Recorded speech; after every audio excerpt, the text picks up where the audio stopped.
Okay, so Assalamu alaikum everyone. Good evening.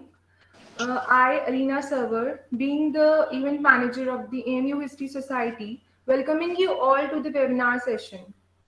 So, thanking you all for being here, and I'm excited about all the amazing conversation that we are going to have today. So there is a quick note. Please don't turn off on your cameras and don't unmute yourself. And this session will be recorded. So please maintain some discipline. And if you want to ask any question or want to say something, so please put your question into the chat box. It will be answered soon. So our today's webinar is based on the topic A Guide to Commonwealth Scholarship. And today our speaker is Ms. Shivam Shekhawat. So welcome you ma'am, Ms. Shivam Shekhawat. And our today the Ms. Mohammad Adnan Khan is going to moderate this session. So he will be the moderator of the today's webinar. So over to you Adnan. Thank you.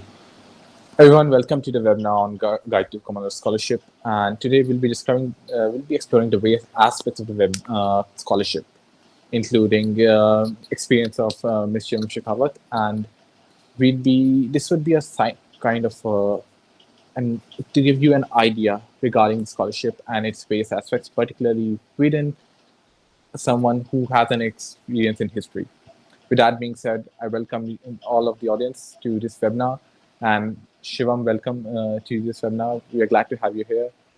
So, Ms. Shivam Shekhawat has got her bachelor's degree from Lady Shri Ram College, Delhi, in history, and she has also worked as an intern at Ministry of External Affairs. Apart from that, she is currently a Commonwealth Scholar at the London School of Economics, and she's currently pursuing international relations. With that being said, over to you, Shivam. Please carry on. Good evening, everyone, and thank you for the introduction, Adnan. First of all, am I audible? Just wanted to Yes, you're audible. That. Yeah. Please.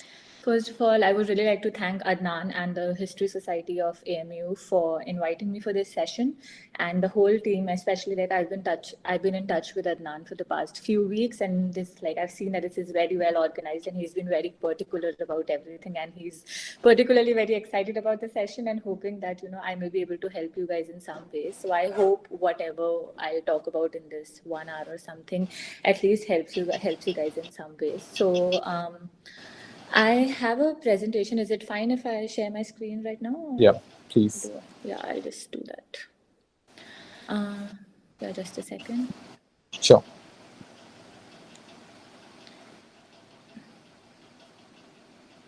Oh, it's my first time presenting on Google Meet, so just... No worries. Yeah.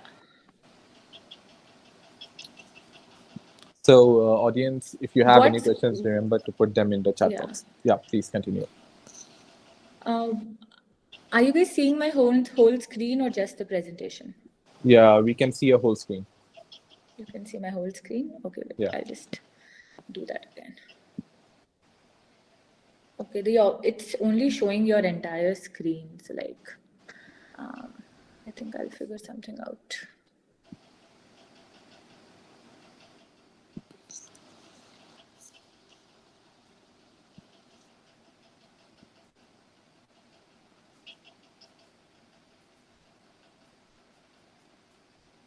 Can you see something now?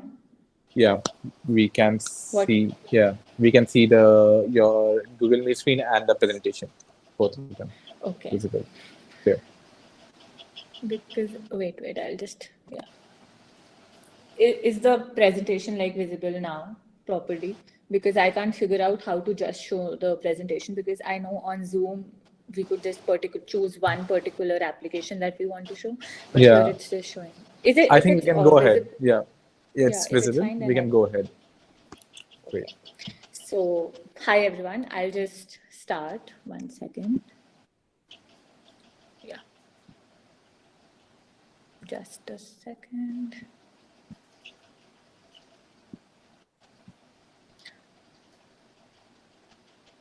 Okay, so yeah. Can you see the screen right again and just confirm? We can see. Okay. We can see it. Yeah. Yeah, so good evening, everyone. And it's still afternoon here, but then good evening, everyone. And I'm really quite overwhelmed by the turnout. There are almost for 40 people here, and it's my first webinar talking about my whole scholarship experience and the whole process. And I'm very excited. I understand it's quite a tedious process, and I think most of you must be first, second, third year students, and it's all a very exciting time, and you're quite excited about the future, but you're also very scared.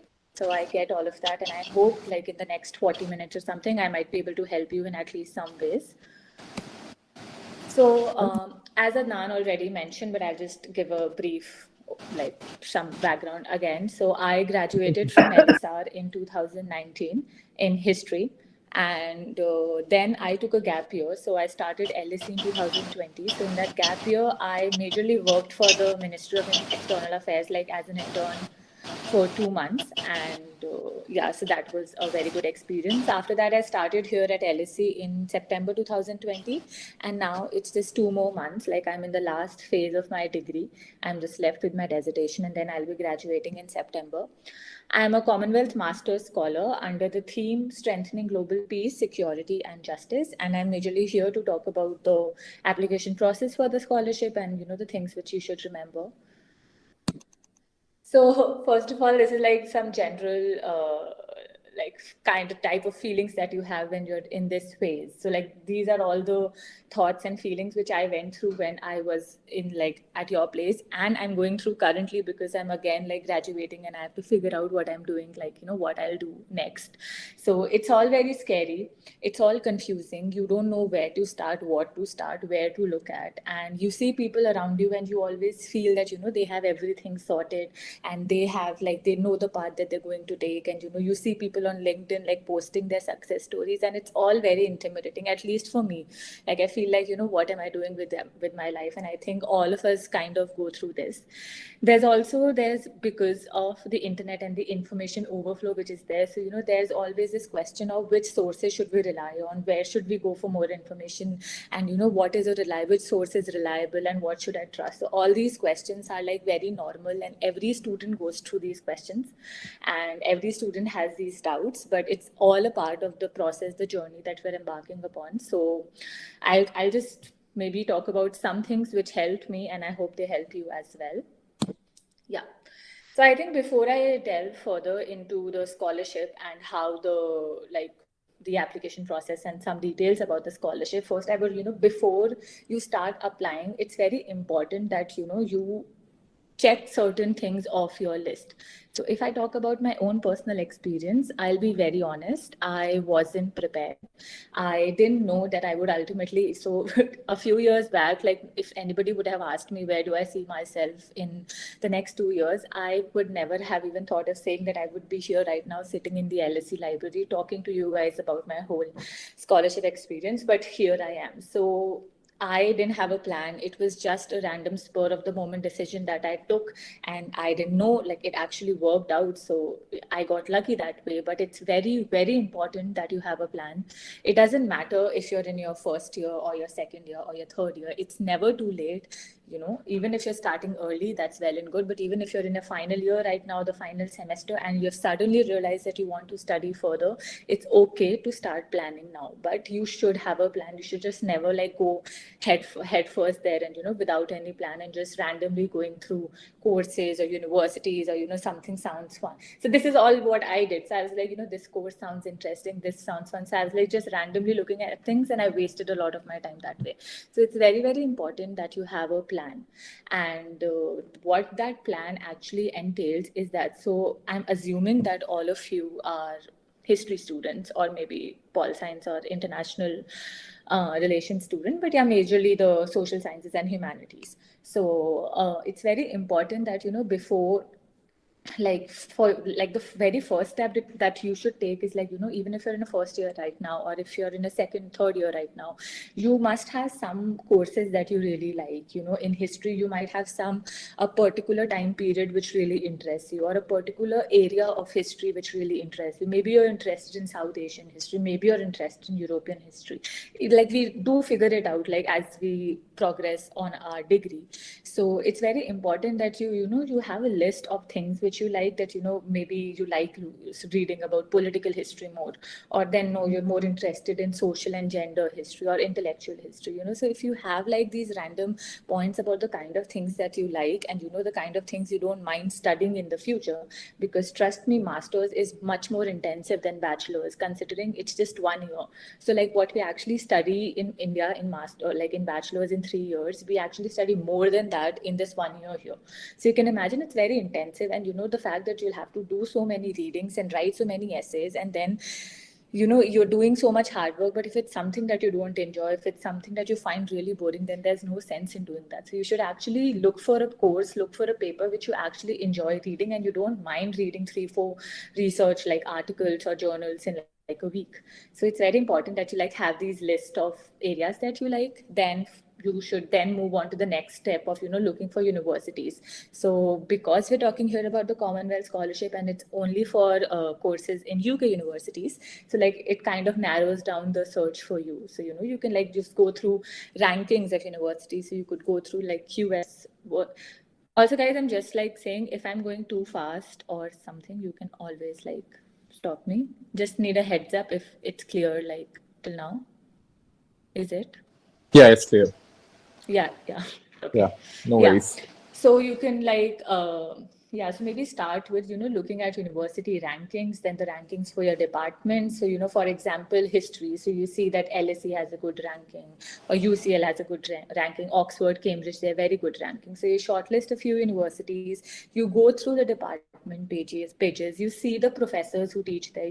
It's very important that you find some teachers who are actually, whose research interest overlap with your interest, so that, over the course of this year, if you ever need a supervisor for your dissertation or for any of that matter, it's very important that you find somebody who's actually working in your field. You look at the student composition. Are you one, like, would you like to study in an environment where there are more international students, or you're okay, it doesn't matter to you? So like, you should always look at these things. You should look at the requirements. So the general requirements are like similar for all universities, but there are certain specific requirements, and it's important that you like go through them and check them. And there's this one thing which I always advise, like anyone who ever asks me about the course and everything, I always ask them to, so it's there at LSE, but I'm not sure if it must be there for other universities as well. So for example, if you're looking for a degree and you see that, like there's always the option of going through the program structure, and that structure always has this list of the prospective, or, the modules that they're providing. So there'll be a very big list of like 20-21 papers that they'll be giving you. So it's important that it's not necessary that you should know that out of these 20, these are the 3 that I'll take, but at least you should find like 7 to 8 papers in there which you really like. If you see out of those 20 there's nothing which interests you, or there's nothing you would want to study, then maybe that university isn't the correct choice for you. So I feel these things are very important before you make a decision to apply.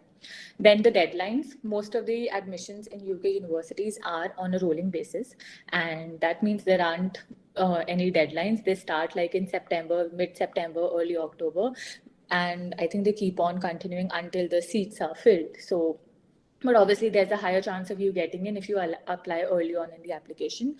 But scholarships do have deadlines. So the scholarships, like these external scholarships like Commonwealth and everything, and university funding, they do have deadlines. So please take a note of that. And they're always mentioned on the department page, because so it's very important that you know. So even if your course doesn't have a deadline, you should submit your application before the scholarship deadline. Otherwise you won't be able to apply for it. Then prepare all the required documents way before the deadline. So any of the degree, like the transcripts, official transcripts, and it's okay if you don't have your, for final year students, if you don't have your final year transcript, you just have to give like the latest degree, the latest transcript that you have, and you always have the option of uploading it like afterwards in the application cycle. It's important that you, so I'm sure all of you know that we have to give an English language test. So it's either TOEFL or IELTS. So it's important that you lock a date for that exam, way before the deadline, so that you get your score at the right time. And if you feel that there's a need, there's this minimum score that they want. And if you feel that there's a need for you to sit again, you should have ample of time to do that. Then contact your references. That is very important. And personally, I did feel slightly, I was slightly anxious in the beginning while contacting my professors. I was like, what if they would say no? Or, I struggled with it, but I realized there's no, like, they're always the teachers in your university. They're more than happy to write letters for you. And it's important that you contact a teacher whom you feel, has seen your, knows your potential, has seen your work, has taught you for like at least 2 semesters, so that they can write a detailed reference letter for you, because references are a very, very important component of the whole application process. And you usually universities ask for 2 or 3 references. Yeah, I don't think anybody asks for more than 3, but yeah, I'm not sure. But yeah, 3 is like the basic number. Then the most important thing, which a lot of us struggled with, I struggled with it a lot, the statement of purpose. So different universities, different scholarships will ask for a statement of purpose, but they'll have like different criteria. So somebody would want you to mention certain things in the statement. Somebody would want you to mention some other things. Somebody would ask a separate personal, statement, and a separate academic statement. So it's important that you see what they're asking, what their requirements are, the number of words. Somebody mentions the number of words that they want, but some universities mention the number of characters that they want. So it's very important that you look at them, and you have enough time to write your first draft, your second draft, and maybe show it to people you trust, and show it to people who can actually give you constructive criticism on the statement. It's okay if you're going, so it's the first time that you're actually writing it, because in undergrad here we're not expected to. So it's okay if you're initially requiring, you're looking on the internet and you're reading sample SOPs. I did do that, but at the end of the day, it's your story. And what the admissions officer in universities, in scholarship institutions, they really want to hear what you want to say. They're not looking for some cliched stories which we really find on the internet and some templates that people copy. It's important that you remain true to your own self, and because it's a personal statement for some reason, so it should be very personal.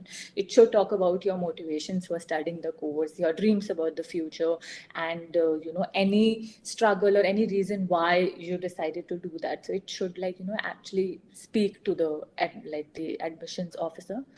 I'm really sorry, guys, just a second. Sorry. The light has this sensor thing and it stops abruptly. So now I move on to the scholarship. So I am a Commonwealth Master's Scholar, and I think some of you know that there are other scholarships that Commonwealth Scholarship Commission offers, but I will only talk about the Master's Scholarship because that is the scholarship I'm on and I know about that. But there are other scholarships like Commonwealth Shared Scholarship. So it's important that you look at all those scholarships. So it is funded by the UK Foreign, Commonwealth and Development Office. So it's a government scholarship. It's meant for students from lower and upper middle income Commonwealth countries, and it is for full-time taught masters only. So this is important because you will not be eligible for the scholarship if you're on a part-time course and if you're in a research course. So universities in UK sometimes have taught masters as well and research masters as well. So just check before applying that you're eligible, like you're not applying for a different course which is not eligible for the scholarship. Now, there are 6 themes for the scholarship. As I already mentioned, that I am in strengthening global peace, security, and governance. Now, whatever course that you're applying for should fall under these 6 themes. So I've also attached the link to the website page where they have explained in detail what they mean by a particular theme, and I'll share the presentation after the end of the session with Adnan, and you can share it with the group. So it's important that whatever course that you're opting for falls under this under any of these development themes. Now, it's not that it should so for example, it's not that it should exactly match, if I'm on strengthening global peace, security, and governance, that my course should have a security aspect or a peace aspect. It's not that. Once you will go through what they actually mean by the themes, it's like your course should have a general, it should fall under the general category. So for example, for people going into technical fields like science and technology, so their course should fall into the first category. So it's not a very hard and fast rule, and it's up to you. So it is your task to actually convince the commission that this is the reason why I feel my course falls under the particular category, even if you think that somebody must feel that no, how does it even go with it? So it's your job to convince the commission that your course falls under this theme. Now, for the 2022-23 academic year, for I think some of you must be applying for that time, the applications start in September 2021. I've also attached the link to the website. It's still not updated right now, but obviously they'll update it in a few days. The eligibility for the scholarship is you should either be a citizen or a permanent resident of a Commonwealth country, and you should at least have an upper second class or a second class degree. Now, I understand this is confusing, and because obviously undergraduate grades in India are different from how they're awarded in the UK. But I've also attached the link to this website. This is from UCL, University College London, but I found it really helpful.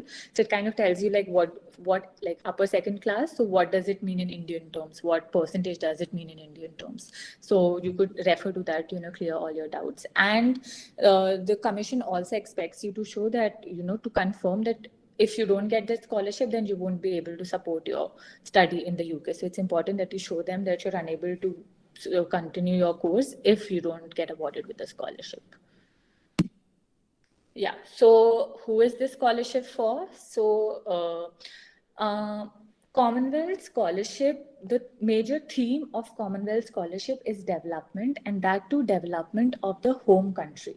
Okay, so all your whole application process will be focused on the development impact you intend to, get in your country through your course. So it's very development focused, and how whatever course that you're opting for will help your home country in whatever area. So they're they put a lot of emphasis on the sustainable development goals. I'm sure all of you must have read about it. So how your course will help in achieving or making progress in some of the sustainable development goals that you had. So for example, I mentioned SDG 17, which is I think working together or something. And so you have to convince them for that, but you have to remember that it's very development focused and development in your home country, which also brings me to one of the very important points, which some scholars do not, which Commonwealth is very particular about, and a lot of students don't know.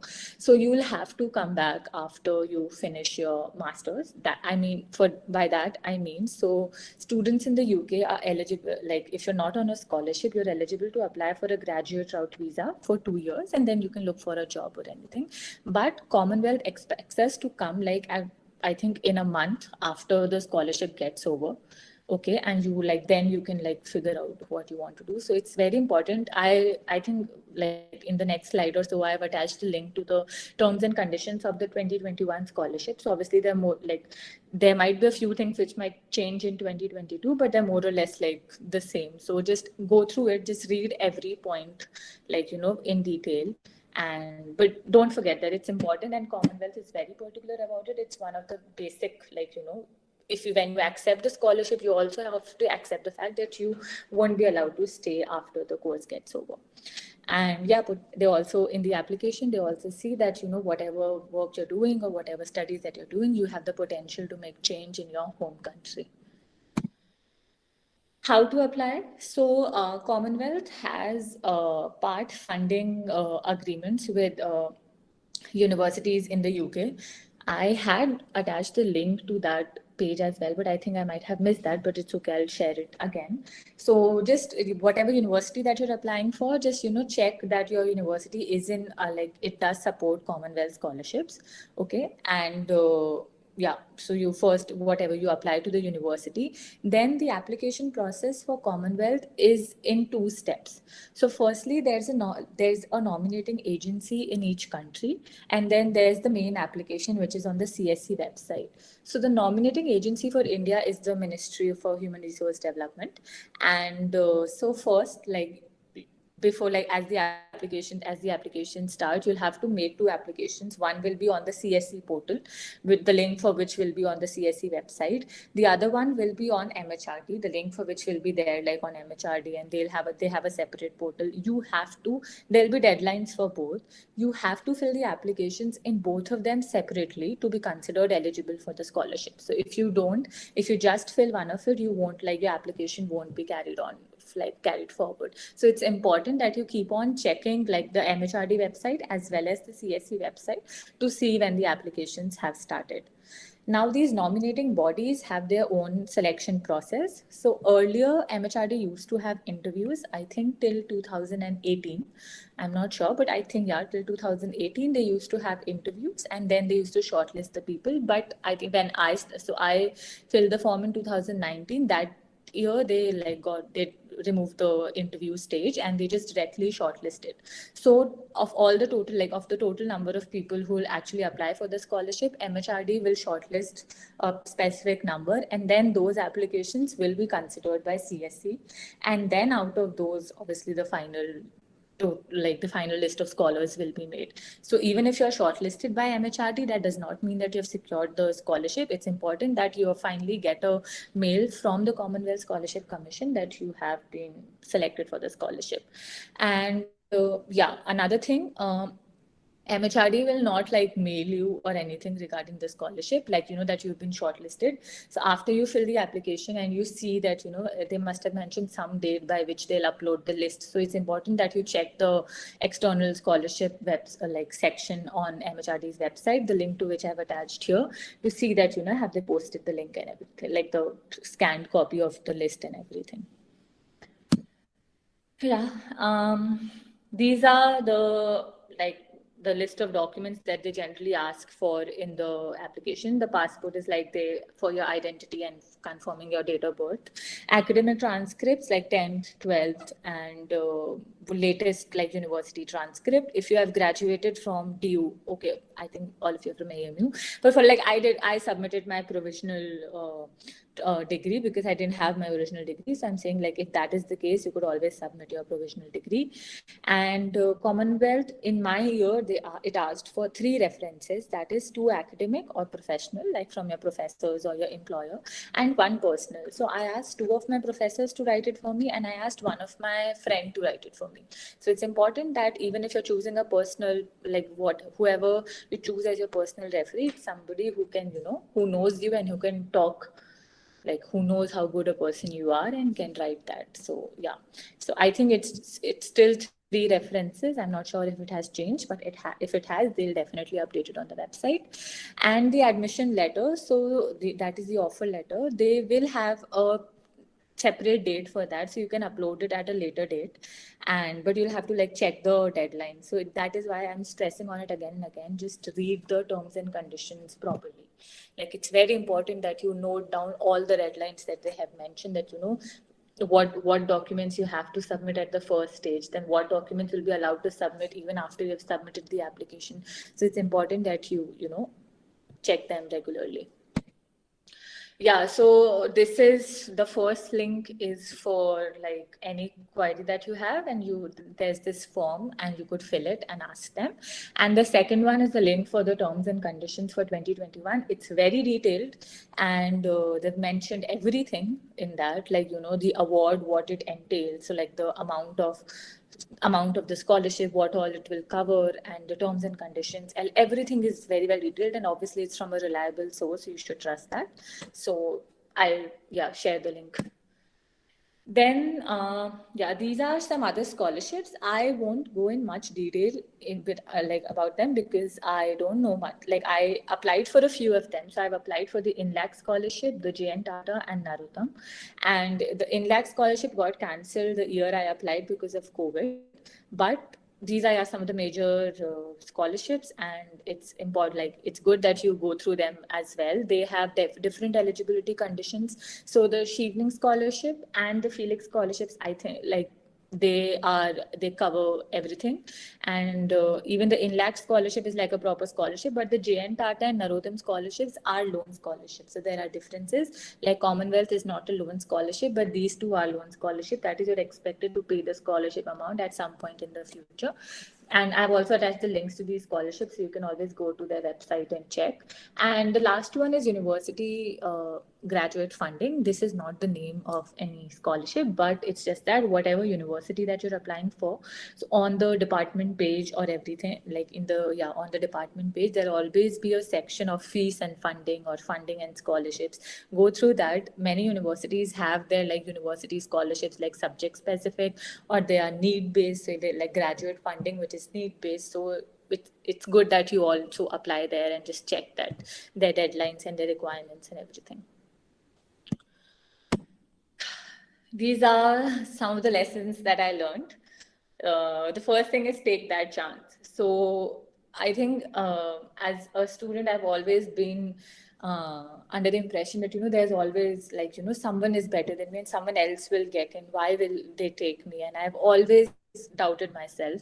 And this was the reason why I got very late even in applying, because I was like, I won't get in. There's no chance they would take me. And so when I finally did get like admission in the university, I was quite surprised and shocked. Even when I got the scholarship, I was like, I couldn't believe it for like at least 2-3 days. And I was like, oh, like that was quite unexpected. So it's very important that you take that chance. There's no harm in that. If you don't take a chance, then anyway you're not getting it. But if you're at least applying and if you still don't get it, then that's fine. It's like, it's okay. But if you do get it, then you'll be happy that you at least applied. So take that chance, talk to people, ask questions, and seek help. So that is why, like, in this past 1 year, a lot of students have come to me and asked me questions about the SOP, the application process, everything related to, I don't know, so many questions. I've literally talked to a lot of students in this 1 year, and I've realized I didn't do it when I was in this stage because I wasn't very active on LinkedIn, so I didn't know that I could contact people on LinkedIn. And I just knew some of my seniors who had gone, so I talked to them. But I really regret not talking to people enough and not asking them, not looking for people who are in my department and talking to them. So it's important that you talk to people, you ask them. People are more than happy to help, and so it's important that you seek help. So never never doubt, like never think that the person might not, like they might not want to help you. Everybody will be happy to help you, but it's important that you approach them like quite nicely and ask them whatever questions that you have. Then apply to more than one university. This is not a hard and fast rule. I applied to just one university, but if you are finding certain courses in different universities that you like, and if you can manage to apply to more than one university, then you can.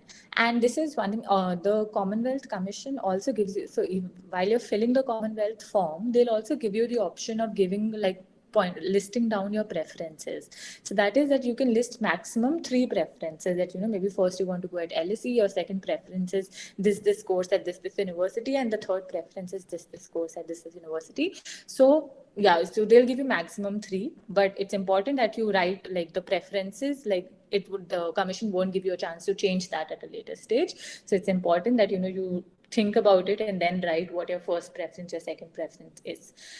And don't get disheartened. It's if you don't get it, and if things don't work out the way you planned them to, we'll always get another chance. And at least what the whole process, it's so like you'll take, even if you don't ultimately end up where you actually want it to be, but the whole process will be a great learning experience for you.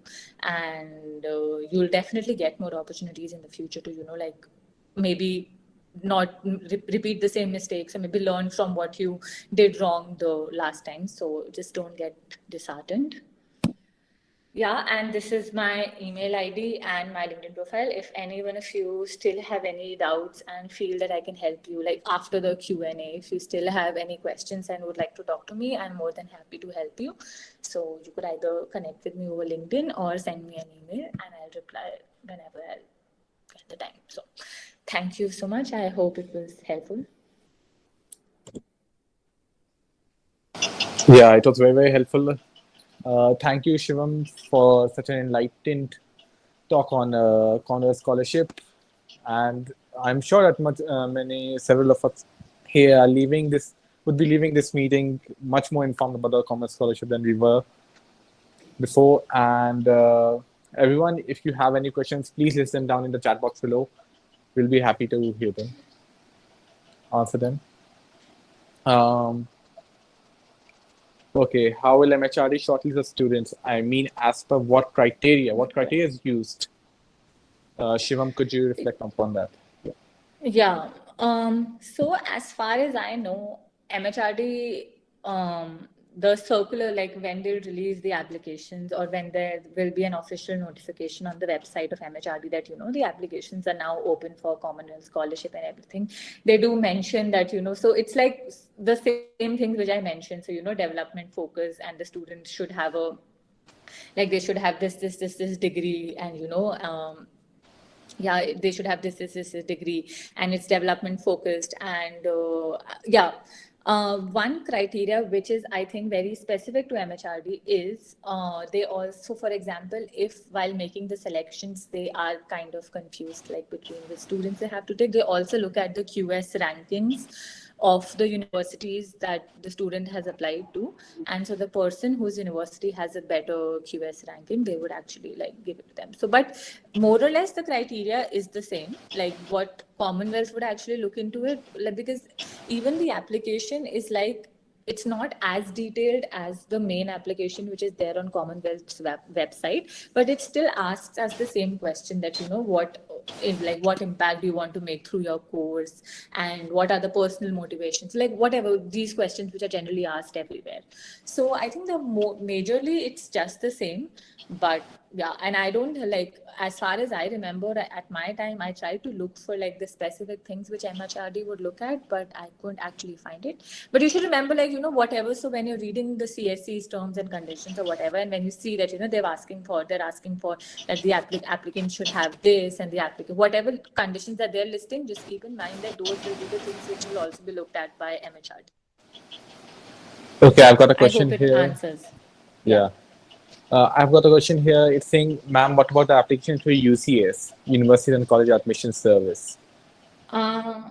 This is for undergraduate courses, like outside. So, like in India, we do not have that, but in the UK or I think even in other countries, so it's for undergraduate admissions. It's not for masters. And because I didn't go for undergrad outside, so I have no idea about it. But I think it's a separate application portal or everything.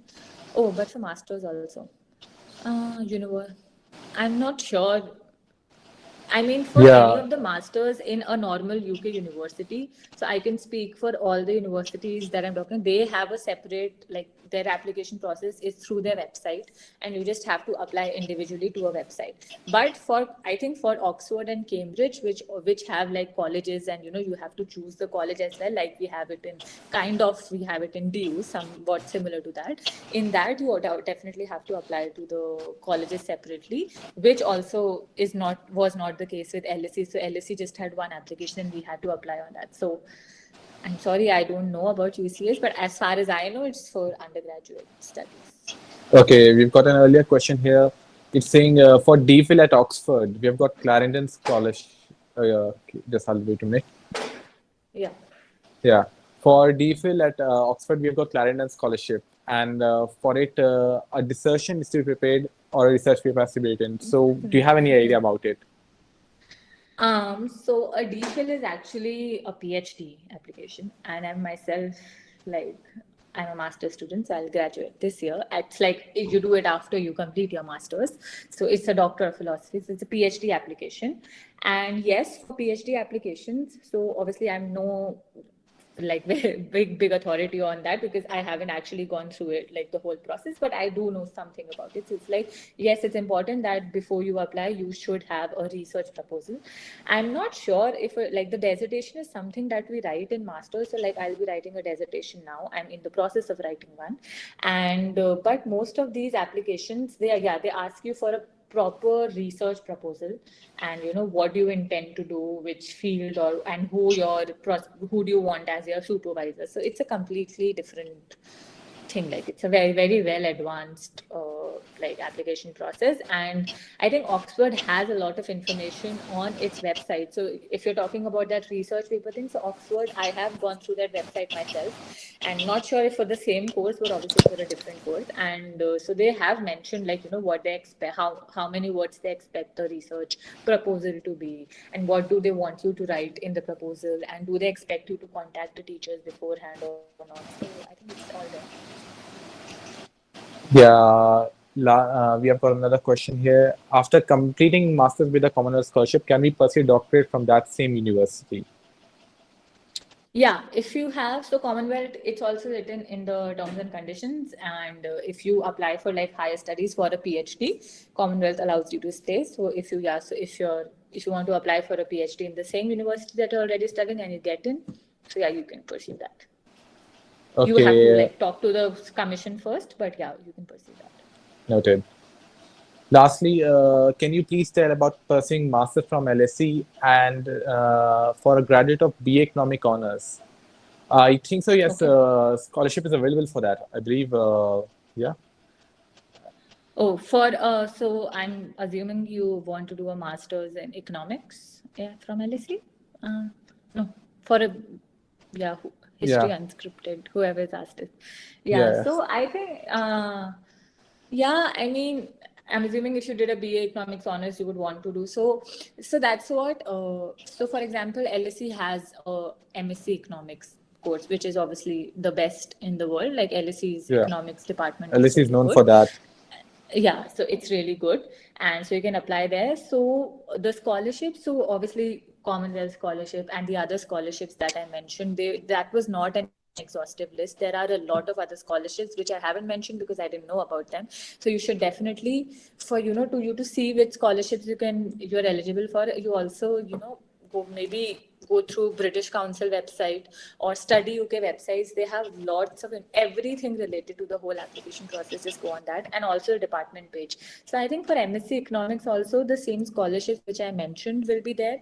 Apart from that, certain scholarships which LSE provides are also there. So it's like the application process is just like they see the application which you submit for your admission, the same is considered for the scholarship applications as well.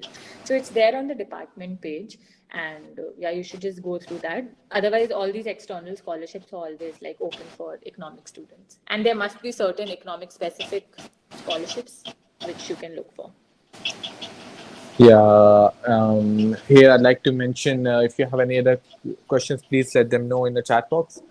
And a little about another aspect that wasn't covered, that was Commonwealth Shared Scholarship. So right now, whatever was discussed was Commonwealth Master Scholarship, which is approved by the MHRD. And there's another scholarship, which is Commonwealth Shared Scholarship, which is actually what happens. Basically, the scholarship is the same as a master scholarship. The only difference is that instead of MHRD, the university chooses you. So it is funded partially by the UK government and the university itself. So yeah, that's also a scholarship, Commonwealth Shared Scholarship. You can look through that also. And any other questions, please list them below.